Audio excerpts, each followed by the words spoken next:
most of the time, I don't even know the guy I'm fighting. So it's no respect there. I'm here to take your fucking head off. That's why I'm here. I didn't know I respect you as a warrior. You don't become a warrior to me until we've thrown down. Yeah. That's you're a warrior afterwards. Exactly. After it's done. Then I'm like, I respect you for getting in the cage with me. But outside of that, it's still no respect. I've never met you in my life. I don't know who you are, what you do. I know I'm here on a mission. I'm getting paid to finish you. So that's my mindset going in there. So I don't know if that's a character or what it is, but that's what I'm in the sport for. I'm not in to make friends.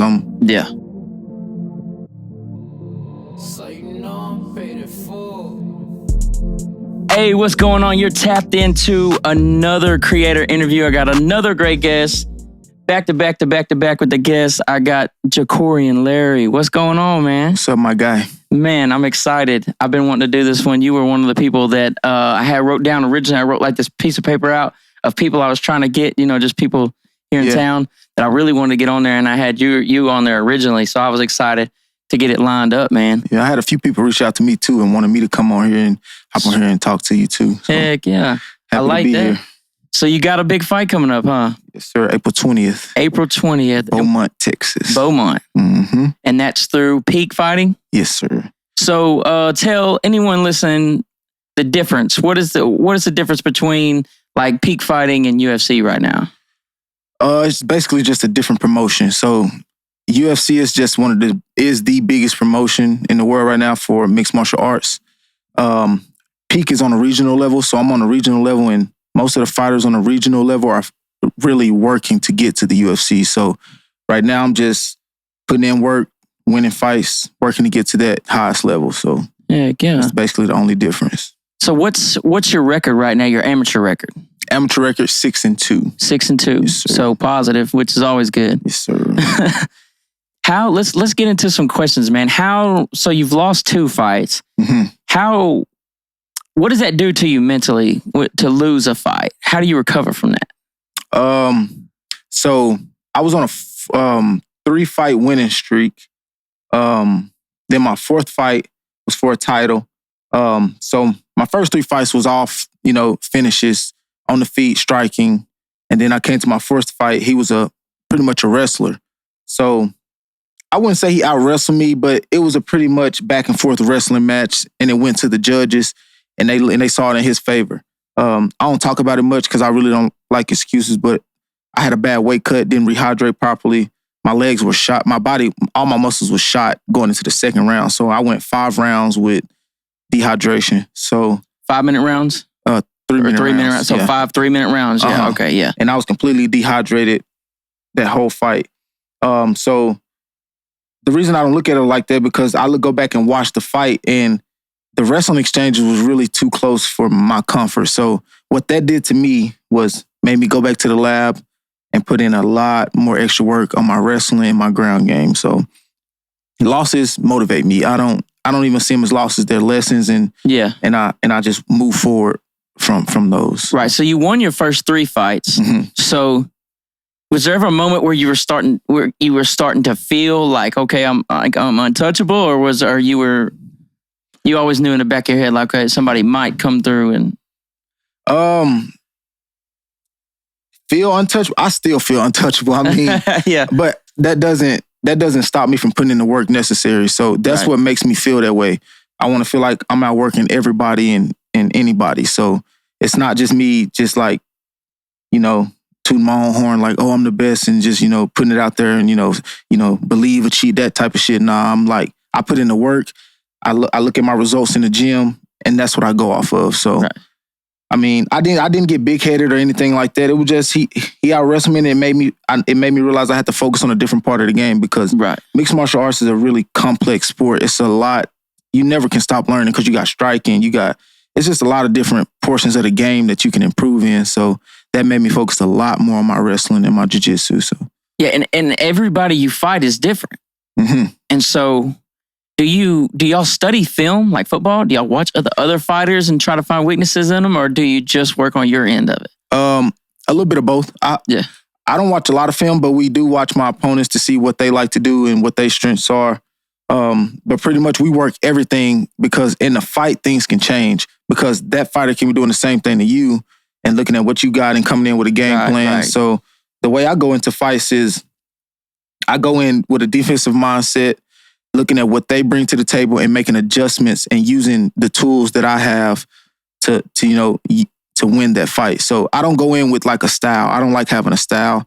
I go in with a lot of different tools that I can apply if necessary. So right. Yeah, that's cool. I like that. So it's just an adapt thing. Exactly. And then you never know what so you could watch film on somebody and they may have been in the lab themselves changing what they're good at too, huh? Just like that last fight, the fight I was saying I lost. I got out wrestled. I went back and I worked on my wrestling.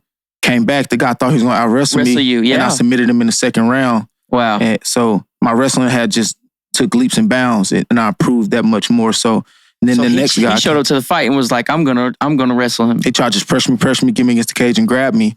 And then he didn't realize that I had been working my wrestling. I took him down 2 or 3 times, ground and pounded him, and eventually got the arm triangle in the second. So, and then the next guy came in. Then really from then on, the next 2 or 3 opponents came in with that same game plan, like, "Oh, this guy just has knockout power. He can't wrestle. We just gonna out wrestle him." And I had to change the narrative. So now, when people look at me, they don't really know what to think. Like, this guy can do everything. He can wrestle, strike. We really don't know how to come at him. So, and that's what I want it to be. I don't want people, because that's the thing. I had this knockout power, and I think that's a big reason why I lost that fight, because even the judges and everybody around me like, "Oh, this guy's coming to get another big knockout.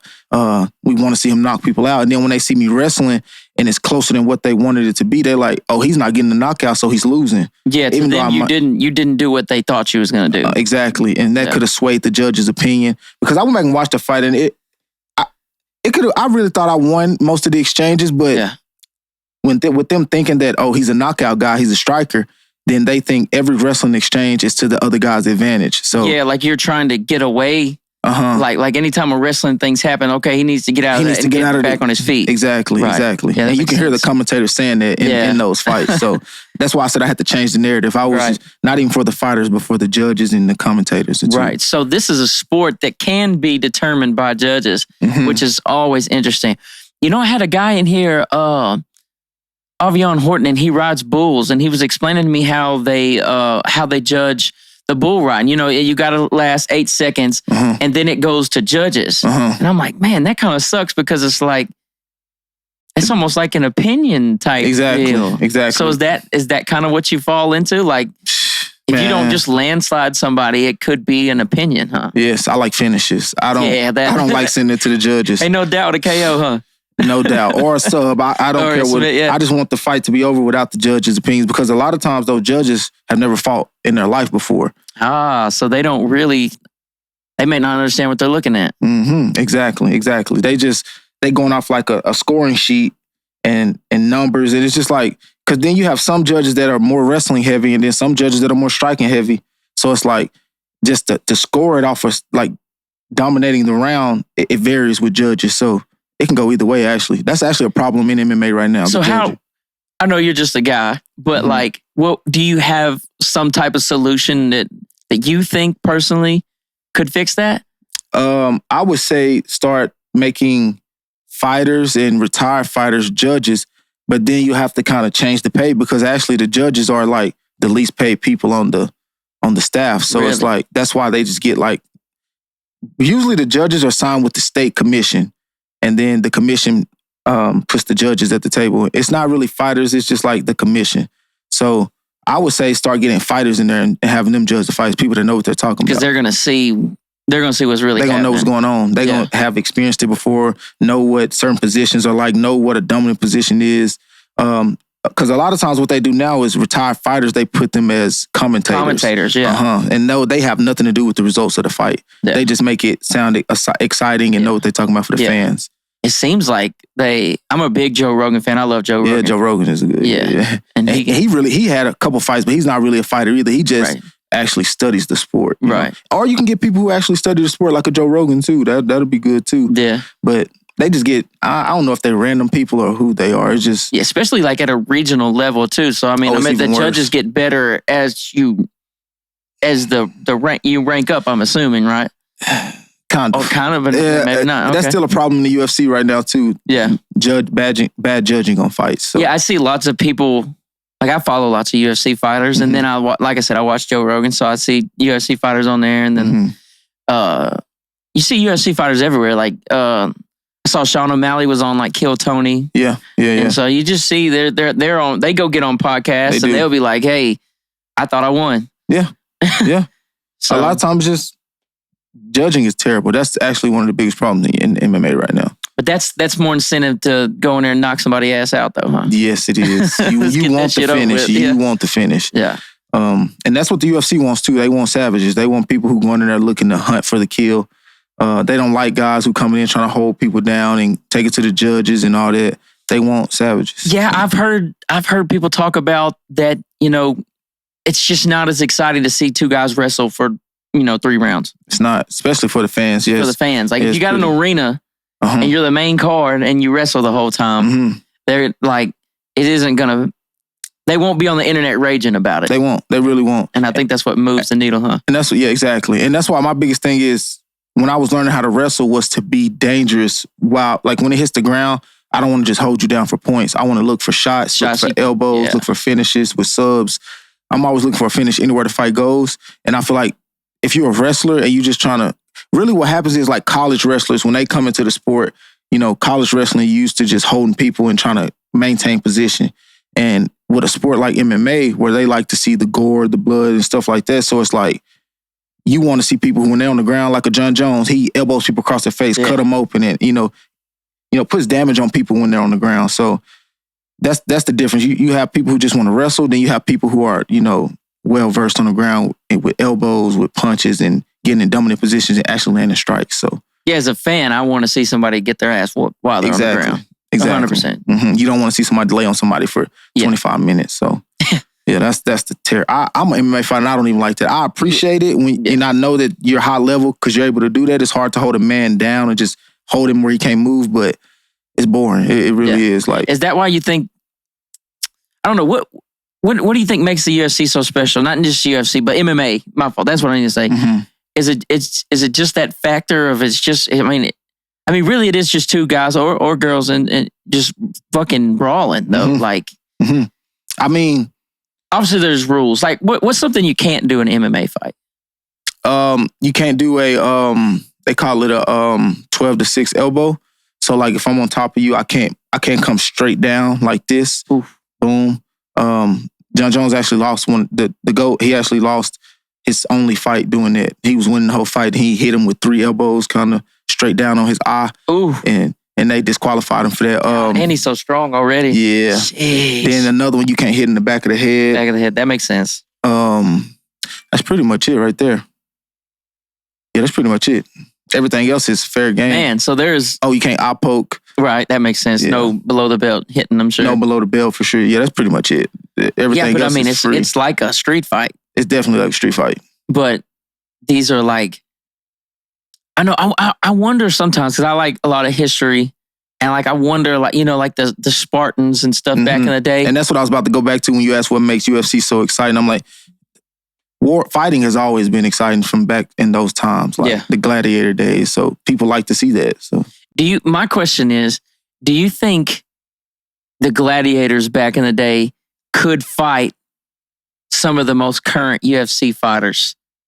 Do you think, how do you think that would pan out? Or is that just too speculative?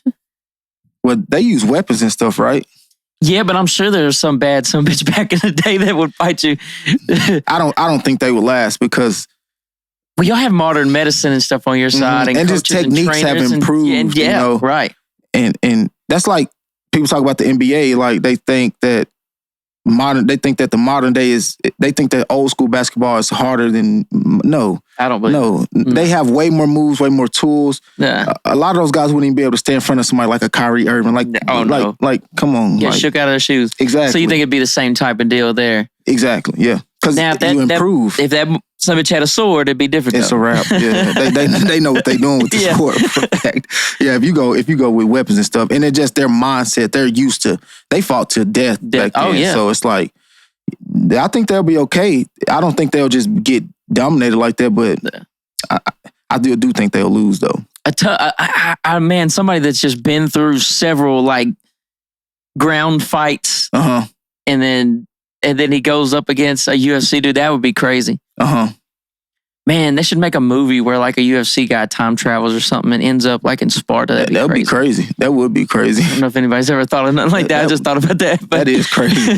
That's actually a good idea. Yeah. I think it'll be. I think he'll dominate it, to be honest. Yeah, that would be cool. Take him down, and it's a wrap right there. Yeah. Man, fighting. Oh man, us as humans. Fuck, it's like all we do is fight ever. Yeah, like our whole history is even now. Fighting. You see street fights. I watch street fights. Oh yeah, and I know it's trash, but I'm like, oh, this is exciting. Yeah. Right so the average, let's say the average male tries to attack you in the streets. How does that go? Not somebody that trains. He could be a bad son of a bitch in his own right, but doesn't train, doesn't know it as an art. Just bare hands? Just coming Just a guy comes at you with bare hands. He ain't little neither, but he ain't huge. You know, just about my size. Yeah, a guy about your size. Most likely fuck him up for sure. I probably wouldn't even have to fuck him up. I probably can just immobilize. Like, to be honest, I probably just grab him, hold him down, and be around. Use him against him. Use his weight against him or something. Yeah. I mean, on the ground, I'm like crazy good. Like, like I can break limbs. Like, I have a buddy, and he part of it is he likes to get me stirred up and say wild shit, and that's the other guy I do the other podcast with. And dude, he just talks all this shit. Like I don't know. I guess he just doesn't understand the difference between like somebody that's really fucking trained to go like that's different, right? Different. That's not the same shit. On the street is probably, if you don't train, you have no chance. Yeah. No chance. Yeah. To be honest. Honestly, I'll probably, most likely, if I was to fight on the street against a street guy my size, I wouldn't even throw a punch, to be honest. I just grab him and it's a wrap. Yeah, I mean, it'll be over like that. It wouldn't even last long. But honestly, with striking, I mean, everybody got a puncher's chance when it comes to striking. Yeah, because you could land a wild one. And what's it, 5 pounds of pressure or whatever? What do they say? 8 ounces. 8 ounces of pressure. Right on the button, it'll put you out. Yeah, that's a wrap. So there would be a chance that they could land. So for you're saying, like, fuck swinging. Yeah, it wouldn't even be no point. Away. I mean, on the ground, I'm like a ninja. I mean, if I grab you and take you down, if I just grab you, I'll do stuff you don't even know what's going on. I'll move so fast, like my transitions would be so fast that you wouldn't be able to keep up because you wouldn't know what's going on. That's wild. Even on the feet, like the chances I'm talking about is probably like lower than 5%. You're talking about him but you have a chance. Out of the blue landing some type of crazy shit. Yeah. Well, and there's different weight divisions, right? That's super important. But if you take a guy that's way bigger than you, is the chances still low though because of your training? Or at what point do you feel like a big son of a bitch may have an advantage on you? I know what I'm doing and they don't? Yeah. No. It's still no. Still no. Like Bradley Martin talk about that a lot. Dude, that's the guy that just, he be asking fighters, you think I can whoop you? You think I can whoop you, yeah. Now when it comes to boxers, it means something. Like if you he's asked Devin Haney that, and Devin Haney said he would get him. I mean, Devin Haney got a higher chance to get him, but I'm like, if he grab you, Devin Haney, you only weigh like 130, 140 that's something. A big difference, yeah. And you don't know what you're doing. If he grab you, it's just what do you think that Bradley dude weighs? Like 250? 50? Yeah, somewhere around there. And it's muscle. Yeah, he's a big dude. He's strong. Yeah. He's strong. But if somebody who knows jiu-jitsu and knows how to wrestle, he doesn't stand a chance. Because when you learn jiu-jitsu, you learn that it's not about strength. It's about the technique. You can make a big guy, you can use his strength against him. Like, I'll go against so many guys who juice on testosterone, steroids, and they try to use muscle against me, and it's just like you have nothing. In the fights? No, not in the fights. They probably, but they gotta hide it if they fighting. So I don't know for sure. Like in the gyms, like just normal guys where it's not illegal. They just doing it because but they train jiu-jitsu too. Yeah. So it's like they come in, they're juiced. They're getting older. They try to get their muscles back on them, and they come in super strong. Now you can feel it; they're super strong, but with the right technique, you can manipulate them. Yeah, yeah. Like he asked about Mighty Mouse, which is another GOAT, and he fights in the 125 division, 135. He's a little guy. Yeah, he actually just did a jiu-jitsu tournament and beat a guy who weighed like 320. I think Joe Rogan may have said something about that. They were talking about that. Yeah, the big dude tried to sling him around and stuff like that, and he took him down and submitted him. And he was like 200 pounds heavier than him. Damn. Yeah, it was crazy. One of my best buddies he's just like country strong too. Yeah. He don't work out in the gym, none of that, but he like moves coolers and stuff around. He pick up air conditioners and shit. That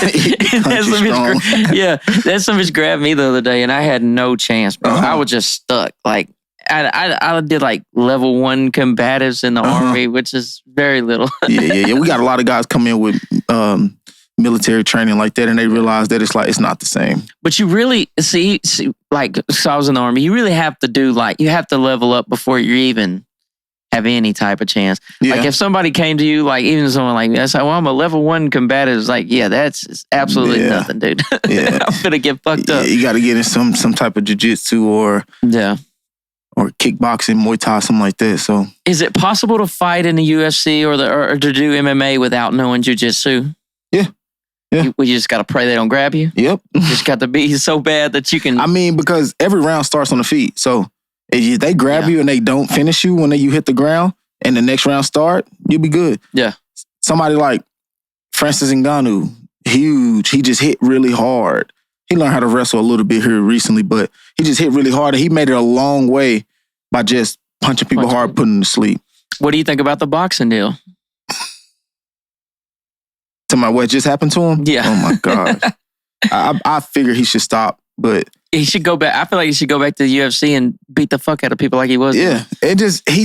What he did was he went to boxing and started trying to fight the best boxers in the world. And you in the heavyweight division. So it's like, man. Well, with the Tyson deal, I think he kind of caught him off guard was the only reason that fight was. Because dude probably was thinking, all right. See, the thing is, Francis Ngannou hits really hard, so he can knock out anybody. It's just a matter of time. Tyson Fury is not a knockout puncher. He's a heavyweight that's light on his feet and got really fast hands. He usually don't put people out until like 11th round, and he wears on them. But you got a guy like Anthony Joshua, Deontay Wilder, and people like that can hit you with boxing technique and put you out. So that's why I knew he was going to do okay against Tyson Fury, because Tyson Fury not going to put you out. You can always land that big shot. But somebody like Anthony Joshua, who has very technical boxing and hits hard, you didn't stand a chance. What's your opinion on the MMA people going to boxing? I mean, is it just for the money? Because he made more money than he made in UFC. It's definitely just for the money. The boxers make way more money than UFC fighters. But isn't that wild though? It seems like that's just because boxing has been so. Mm-hmm. And it's politics too. They have a lot of promotions, a lot of belts, and people been into boxing for years. Like MMA is still new. It's very new. Like you got people like Muhammad Ali that was the staple of that sport, and people like Mike Tyson. You don't really have that right now with MMA. It's happening now, but it's still fairly new. You don't have icons like that yet. Did you see Sean O'Malley fight what's his name? His last fight? Yeah. Cheeto, yeah. Yeah. Man. Clinic. Just worked him all the way around it too. But dude could take a punch. Holy shit. He can. I ain't gonna lie, a lot of people with that Mexican in them. That knee. Yeah. He took the knee and kept just took it. It didn't stumble, didn't daze. It was crazy. I watched that one. That was wild. Yeah, that was a savage fight right there. A savage fight. Yeah. Man, I don't know, do you think, I don't know, obviously there's probably more money in being a character, but have you thought about the type of character you would be? Because obviously it's more than just fighting, right? Yeah. But it seems like all the good characters, they have to be like superstar fighters too, though. Mm-hmm. It isn't like wrestling where you can just make a persona and like... Yeah. Well, I say wrestling, I mean like WWE or something. It's like, that's him because he's this. Yeah. And a guy with a good example is Kobe Covington. He was on the verge of getting put out the UFC, and he made up this character where he just talks shit to everybody, and he's really not like that outside the UFC, but he talks shit to everybody. People start hating him, and boom, he got his stock back up, and it can affect it. It definitely affects it, yeah. A lot of them come in with like, oh, I'm humble, I'm a warrior, I'm keeping a humble mindset, I respect you, and da-da-da. Nah, that don't sell. Most of the time, I don't even know the guy I'm fighting, so it's no respect there. I'm here to take your fucking head off. That's why I'm here. They ain't no, I respect you as a warrior. You don't become a warrior to me until we've thrown down. Yeah. That's you're a warrior afterwards. Exactly. After it's done. Then I'm like, I respect you for getting in the cage with me, but outside of that, it's still no respect. I've never met you in my life. I don't know who you are, what you do. I know I'm here on a mission. I'm getting paid to finish you. So that's my mindset going in there. So I don't know if that's a character or what it is, but that's what I'm in the sport for. I'm not in to make friends. I'm in to beat It's not a very up. Friendly sport. It's not. And a lot of people try to make it, but most of the time it's out of fear and nervousness. They're really scared to get in there and fight. You know, a lot of people don't want to be there. They just made it their career and they want the money from it. And, you know they train every day. Then when they get there, it's like they nervous, scared and all this. Have you ever felt, man, what does it feel like right before the match starts? It's just like a huge rush of nerves, or have you learned to get calm yet? Or because I listened to Mike Tyson talk about it, and he was like, you know, he was scared a little bit sometimes before the fight, even though he was finna get in there and just beat the dog shit out of somebody. See, my first one, I would say I was nervous, but it wasn't even for the fight. It was just for the environment, like under the lights, the crowd. You know, you got your family out there, so many people out there. You know what could happen, and it's like you don't want it to happen. So that gets people, but that never got me. Really, what got me was the lights and the environment. But with Peak, actually, they try to do what they try to stand out more than other regional shows. Other regional shows are just like, oh, we gonna just put it together, put you out there and fight. Peak, you got press conferences, you got poster signings, you got, you know, you can face offs. So it's like they so put you're you starting in to do more of the like superstar thing, like stuff that you would do when you get to the UFC, which a lot of promotions don't do that. You'll pull up to a fucking like bar or restaurant and do a face off in front of this like little poster, and it's like it's not really a big deal. Peak make a big deal out of everything, the whole fight week and everything. So they do everything. So that got me acclimated to being in that role of like superstardom. So because that's a part of it. It is a part of it, and that was me practicing being there. So after my first fight, because as far as the fight, me being in the cage, I want to be there. That's what I live for. I want you to come and try to hurt me because I'm trying to hurt you. I want to bleed. I want to see blood. Like that's it's what just excites the type me. of mentality it takes to fight for a living. I'm there for war. That's what it is. Yeah. Even though I don't want it, I train to not make fights go long. But my most exciting fight was those 5-round fights. That was my favorite fight.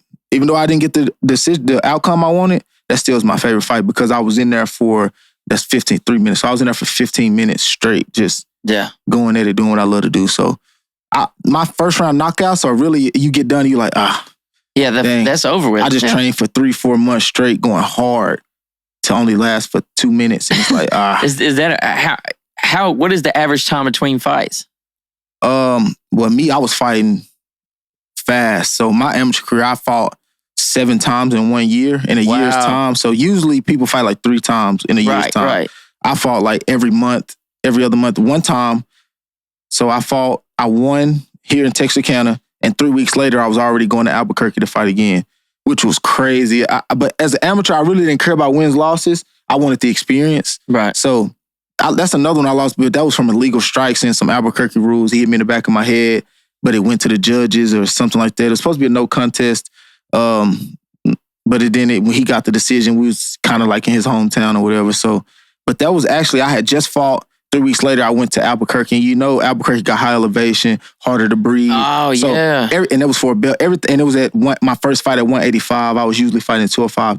Everything going into that fight was against me, but I was just there for the experience. Like, I'm there to fight and just, put myself in bad positions. So when I do become a pro, I'm used to it. That's one big thing I can say as an amateur. A lot of these guys trying to make it easy, trying to win belts and, just to look good. Then when they get there to the hard fights, they not prepared for them. It seems like you would want to get whooped a couple times. Maybe. You would. You do. That's what I'm saying. You want to make it hard for yourself. And I feel like that's what I did in my amateur career. And that's why I became a pro so much faster than these guys because... So what's... You said fast. What kind of time frame are you talking? It's fast in what way? As far as from... How long did you fight amateur? A year and a half. That's it? Yeah. Yeah, but my record stacked. Like a lot of these guys fight 2 years and they only got 5 fights. I fought 1 year with 7. And then I fought one more time this year, and that was 8. And then I went pro. So the reason I went pro so fast is because I fought so many times. And every time I went and fought for a belt, it was against the number 1 guy in that state. So I went, the first one was number 1 guy in Texas. Second one was number 1 guy in Texas again, but he was at a different weight class. So I fought both the number 1 guys in Texas. And after I fought those guys, I fought 2 more times before they ever fought again. Wow. And then they both got back in there, their next fight, and got put to sleep. So they both got knocked out in their next fights. So damn. Have you ever been knocked out? No. I'm really hard to hit. I've barely been hit. Like, I would say out of 8 fights, I probably got hit in my face maybe like 4 times, maybe. 4 times. Sheesh. Yeah, head movement crazy. Crazy, yeah. For real. What weight class are you fighting this next one in? April 20, 185, middleweight. Middleweight. Mm-hmm. So what are the classes? Break down the classes for the people that don't know. So you got heavyweight, which is up to 264. Then you go down to light heavyweight, which is what I was at the beginning of my amateur career, which is 205. Then you got below that middleweight, 185, where I'm at now. Then you got welterweight, 170. Then you got 155. Then you got 145, 35, and 25. What is Sean O'Malley? A bantam? Sean O'Malley's a 35er. Okay, so that's what bantam is? Bantamweight 135. Yeah. But he's a big 135er. I think he's about my height. Just super skinny. Yeah, he's got long arms too. Long arms. He actually could be a 145er if he wanted to be. Yeah. Yeah. But he's at 35 and pretty big to be there. So your record doesn't show the difference in your weight class, does it? It's just your record. Yeah, it's just your record. Okay. You can lose in any weight class and to go to 1 record. Yeah. Yeah.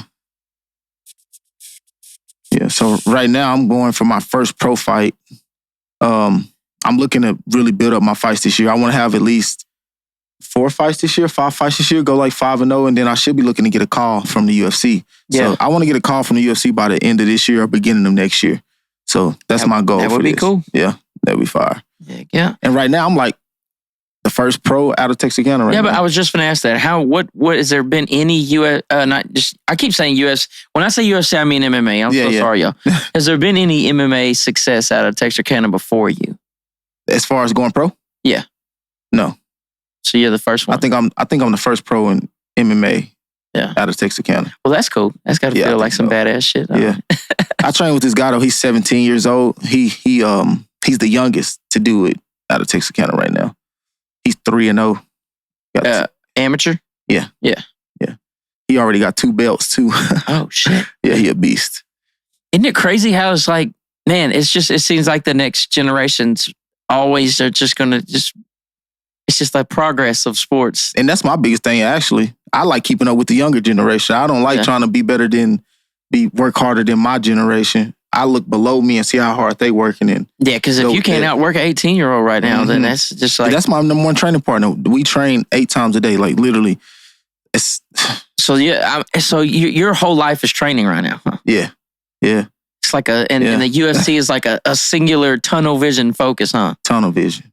Like I don't date. I don't go out, party. I'm training, eating, working out. Lifting weights, and that's it. And studying. Like that's it. Yeah. I'm fully locked in right now. Man, but you gotta think, man. Not many people are doing that. Yeah, no. A lot of people where I'm at right now, they work a full-time job and train on the side of that. Yeah. And they call themselves working hard, which I guess in a normal life, that's working hard. Work a job, train. Yeah, that actually sounds extremely hard. Yeah, facts. A lot of people talk about that. Like they wake up super early, train, get ready for work, go to work, get off work, go back to training, and then they got to go. You know what I'm saying? Yeah. And then they have kids. They have to do this. They have to do that. Significant others, and just a lot of stuff to take away from it. So I kind of took my life out of all that.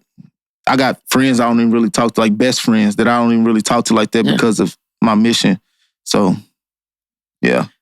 Man, when you meet somebody, sacrifices for real. When you meet somebody so singularly focused, you just don't see that very often. I see people and I've talked to a lot of people, and they're all just like, I don't know, it's not a hobby level deal because the people have obviously made their lives out of stuff. You know what I'm saying? But what you're talking about is just like, I don't know. That's just obsession. like, that's next level obsession, Next level dedication. obsession, yeah. But man, I mean, do you think everyone that makes it to the UFC has to kind of go through what you're doing, or is there like a raw talent deal that may be in some people that they can just? I mean, you can get to the UFC doing what I just said, like working a job, training on side of that, working hard while you in the gym. But my goal is not to just get to the UFC. I want to be the best to ever do it. So you can't become the best to ever do it if you don't do it. Yeah. Like I look at people like Jordan, Kobe, and you listen to what they say about their obsession and how much time they put into what they doing. And it's like, that's what I'm going for. I want to be the greatest to ever do this. And I know what it takes, and it's take a lot of sacrifice, and it's hard. I mean, it's just, I don't know, you got to be locked in, straight focused. I mean, I know all the other stuff maybe come later. Right. But I'm chasing one thing right now, and that's greatness. Yeah, that's cool. That's inspiring. You already turned up. Yeah, it's insane though. I mean, but to be locked in a cage with another man that wants to destroy you, God, that takes that's wild, man. That's exciting. It really is a wild concept. Yeah, like that's exciting to you, but to the average person, that shit is crazy. Like it is, yeah. Yeah. I'm not sure I would want to be locked in there with another, like, semi-capable, but yeah. I mean, that's where that work ethic come from. Yeah. I know the work I'm putting in, and I know what I do on an everyday basis. So my confidence is sky high because of that. So my dad taught me young, live by the 5 Ps. So that's what it is. So give the 5 Ps for the people. Proper preparation prevents poor performance. Yeah, there you go. So I know I'm prepared and I stay ready. So and that's why I'm able to fight as often as I do too. So when you get in the ring, you're saying that you train so much that when you get in the ring, it's like, how much are you thinking in there, and how much is it muscle memory and instincts? Mostly reaction. Yeah. I'm flowing. Yeah. For sure. Yeah. Once you train that much, you can hit a flow state for sure. Like you do it on an everyday, not even everyday basis, on like a every other hour basis. That's how I'm training. Like some ultra instincts. Yeah. Like I'm striking and wrestling every 2 hours throughout the day almost. Like, wow. So it's like when I get in there, it's just like, oh, this is what I do every day. I mean. Yeah, it's just another deal. Just another day. Like, that's how I look at it too. Like I'm back in the gym. It's just like shooting a basketball. Like I've noticed that. I've been shooting. I've been working on my shot a lot. And when I get into a game type situation, I can't. If I'm thinking about the mechanics of everything, I don't shoot as well. Mm-hmm. If I go in there and I just hit the shot that I did in practice, I shoot a lot better. So it's got to be the same type deal when you're in the ring. Man, you don't get hit very much. So have you ever had a moment in any one of those 4 hits that was like, oh, fuck, that's... Yeah. One of them, I was on top of the guy. He stood up. I stood up. I kneed him in his stomach. This was the bad weight cut. My legs weren't under me. I kneed him in his stomach, and then he threw like something. Like, it didn't feel like a punch. It felt like nails. And it just scratched under my eye. And it was bleeding. And I was like, in the fight, I was like, oh, what was that? Yeah. And then he just started rushing me with a lot of punches, and I just started weaving a lot of punches. Yeah. So like that one, it made me like, oh, what was that? Like, and then I went to the corner and there was blood on my arm. I'm like, oh, that was a good one, I guess. Yeah. Yeah. And he didn't really hit me again after that, but that was one that was a good one. That's crazy because you really haven't just had a moment though where you're like, oh fuck, I'm in trouble. Like, nah, I haven't had like where I'm rocked. Yeah. Nah, I haven't been rocked. No. That's crazy. All them fights. Yeah. Not even one time to be like, oh damn, this may not pan out. No, not one. I haven't been rocked once. Like a clean shot on me. Nah. And that one wasn't even really a clean one. It was more like a scrape. Yeah. It may not have been his glove. It may not have been his nails. It might have been his glove, like where it come off at the end. It might just scratch me. Gloves will scratch you, won't they? Yeah. I'm not saying it was his nails. It could have been anything, but I know I got scratched under my eye. and it was actually a scratch. Like it was like lines. It wasn't really like a cut. So walk me through cutting weight and making weight. Because I know that's a process, and there's a lot of shit that goes into ending up that exact weight. And I'm very curious if you could. Yeah, I got that coming up real soon too. That's painful shit.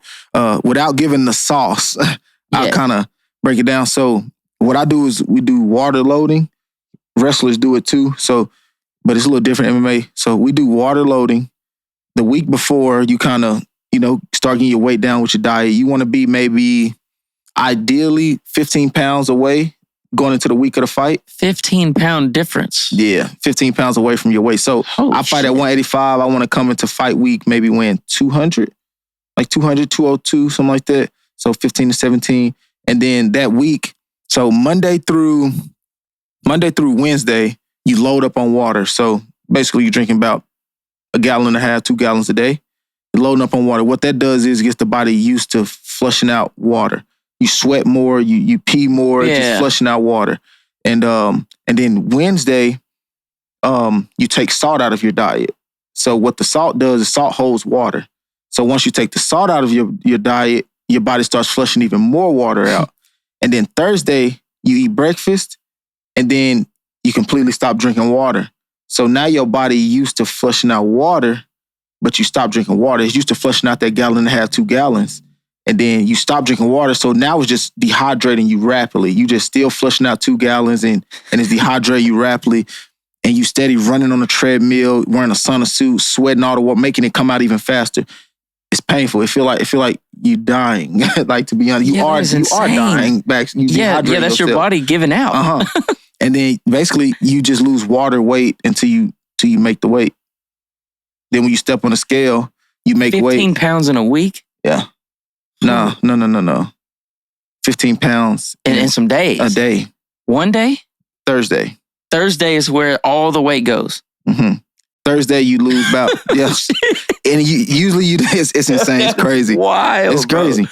That is crazy. It's literally crazy. Like, why do we do that? You feel like a fucking madman, huh? Yeah. It actually helps you get more crazier for the fight. Like, you're like, I can't believe I just went. And especially when somebody else doesn't make weight and they know what it takes to make weight and they come in overweight, like they don't care, it pisses you off a little bit. So it's like, I just so almost what happens if myself. they don't make weight? As an amateur, nothing. You can say you want to fight them or not. And I don't really turn down nothing but my collar. So I'm taking every fight. Like, one dude came in weighing 25 pounds more than me. And he just figured you'd take the fight? I did take the fight. But he figured that though, right? Yeah. Like he just maybe planned on it? Probably, yeah. Yeah. Like, this something's crazy. He'll fight me. Yeah, I did. You beat him? Yeah. First round. Oh, dang. Yeah, that was the one here in Texarkana. He's huge. He was a big guy. And that's insane, just showing up 20. But I mean, I guess that's like he's playing chess with you. Yeah. But now as a pro. But they can't do that now, huh? They can, but I take some of their purse.